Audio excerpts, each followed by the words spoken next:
la levée de l'immunité parlementaire de notre collègue Farba Ngom. Jamais dans l'histoire de l'Assemblée nationale, une demande de levée d'immunité parlementaire n'a autant porté à controverse et à débat. Mais c'est parce que dès le départ, nos collègues députés qui avaient en charge de mener cette affaire ont décidé de violer la loi et de la violer de façon flagrante et de façon délibérée.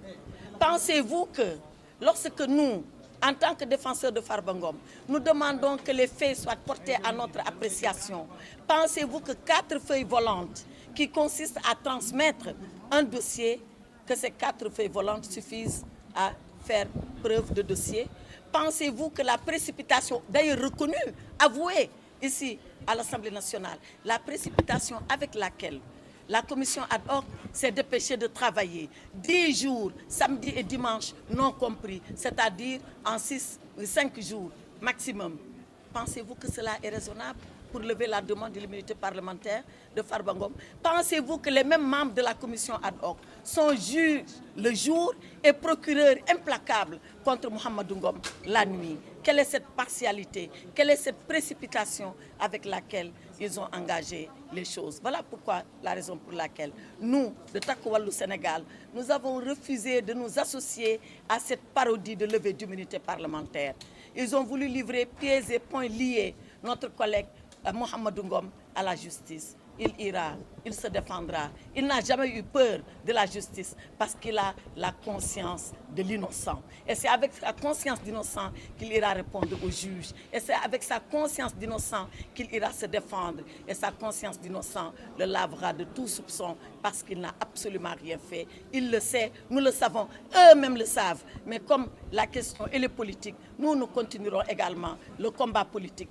afin que l'opinion, qui d'ailleurs a commencé à être éclairée, le soit davantage et qu'au Sénégal, on accepte, on reconnaisse et qu'on finisse par admettre que l'Assemblée nationale est un pouvoir puissant, un pouvoir autonome qui ne répond pas de l'exécutif. Mais qu'avons-nous fait depuis que nous sommes là? Être à la remorque du gouvernement, être à la remorque de l'exécutif. Ce n'est pas l'idée qu'on se fait d'une Assemblée nationale digne, d'une Assemblée nationale souveraine et surtout de ce qu'eux, ils appellent une Assemblée nationale de rupture. Je vous remercie. Voilà, donc nous voulons rek ci li nga xamanteni ni mom mo ñu dajalé fi tay wax leen né li ñu japp té ngeen dégg ñu wax ko fi tay moy ñu nekk ci pouvoir bo xamné tay lenn rek mo leen yëkëti moy bëgg ñëpp ci réew mi à commencer par la presse parce que japp na né presse bi ci bopam sax dañ leena bëgg noppiloo ndax chroniqueur yi nga xamné ñi ngi dem ci journalistes yi wala ci presse bi wala ci média yi di wax sax ñi ngi leen di japp di tëj tay dañu fi dajé won pour exécuter commande politique du premier ministre Ousmane Sonko manam ba nga xamné defoon nako añam né mom Farba du mësa bokkati ci élection fi ci Sénégal ñu nak utiliser institution république bi pour exécuter commande politique bobu soi-disant lever immunité parlementaire motax ma wax ci biir né tay ji Pastef peuple bi daf ko wara top ci association de malfaiteurs escroquerie politique usant du règlement intérieur de l'Assemblée nationale pour exécuter une commande politique bu premier ministre Ousmane Sonko ndax ñom dégg ngeen ci seen biir wax ñu naan amul ay précipitation dañu doon lever immunité ci 72 heures loolu lépp ay katch la ndax damay fatali immunité parlementaire bu Ousmane Sonko biñ koy lever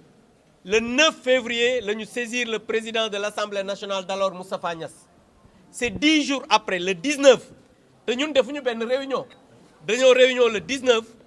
réunion le 21 réunion le 23 muy ñetti réunion pour xol exactement dossier yi nga xamanteni bari na lool te ñu joxoon ñuko limal na leen ko légui muy 15 dossiers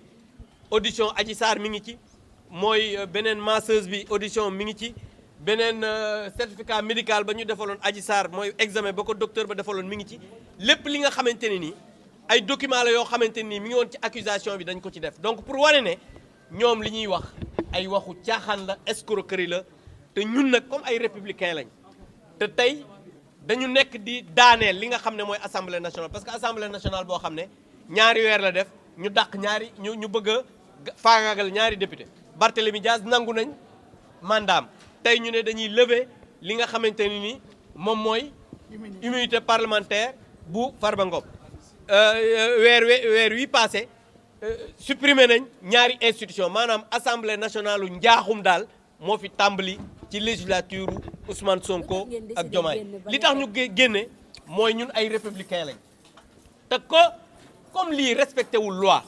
respecté wul yoon respecté wul procédure ñun luy daaneel assemblée nationale ak luy daaneel démocratie duñu ko fekkee lii moo tax ñu génn bañ a fekkee parode bi nga xamante ni moom moo am tey merci.